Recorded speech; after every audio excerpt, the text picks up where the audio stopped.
Immediately after independence, the dire need of the economy was to have industrial development.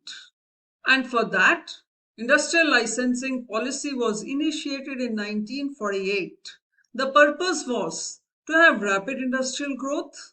The purpose was to avoid concentration of economic power in few hands. Not only that, promote small scale industries, promote equitable distribution of resources, promote self reliance, discourage imports by encouraging domestic production. These were some of the reasons for having industrial licensing policy in the country. But one needs to understand what exactly does the licensing policy comprise of. So let's begin. Hello everyone. Welcome to Eco Studies channel. I am Poonam Vohra, your instructor from Egypt Economics Learning Center, bringing 28 years of dedicated CBSE teaching experience. We are releasing series for our 4 subjects to give you an insight about the courses offered at our website that will help you to prepare for your CBSE and CUET examinations. Before we jump into the concepts, if you haven't already, then hit the subscribe button and ring the notification bell so that you do not miss out on any of our free valuable videos. And if you like the content, do not forget to give this video a thumbs up and share it with your friends. Follow us on our Instagram and Facebook pages.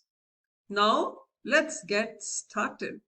The emphasis of rapid industrialization was through the interventionist role of the government.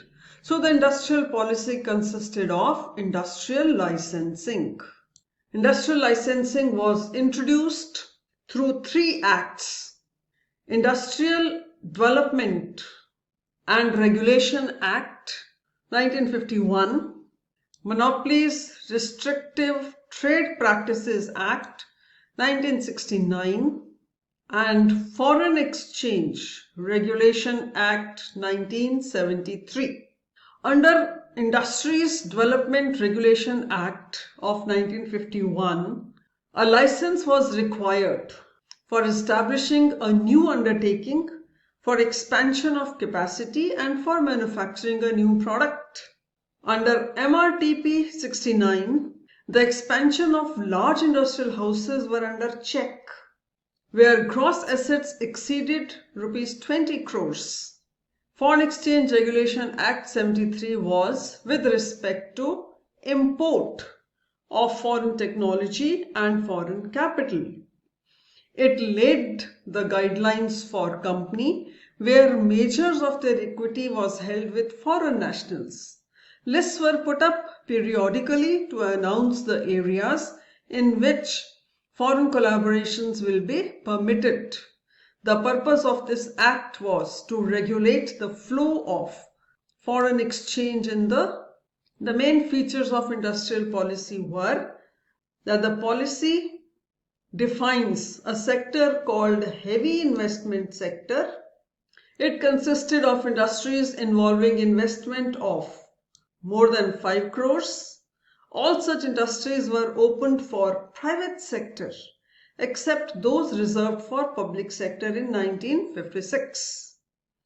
Industries involving investment between rupee 1 to 5 crores were included in the middle sector. Licensing policy was considerably liberalized and simplified for these industries. The setting up of industries involving investment of less than 1 crores does not require any license. To learn more, visit our website and enroll in our courses to master the concepts in economics. You will find more than 300 lecture videos aligned with the latest recommendations of CBSE curriculum and with our current introductory offer. You can enroll in each of the course for just rupees 999. So seize the opportunity and join before the introductory offer expires and score high grades in CBSE examination as well as in CUET entrance examination. Like, share and subscribe to Eco Studies channel. Also drop a comment. See you in the next session for another concept. Thank you.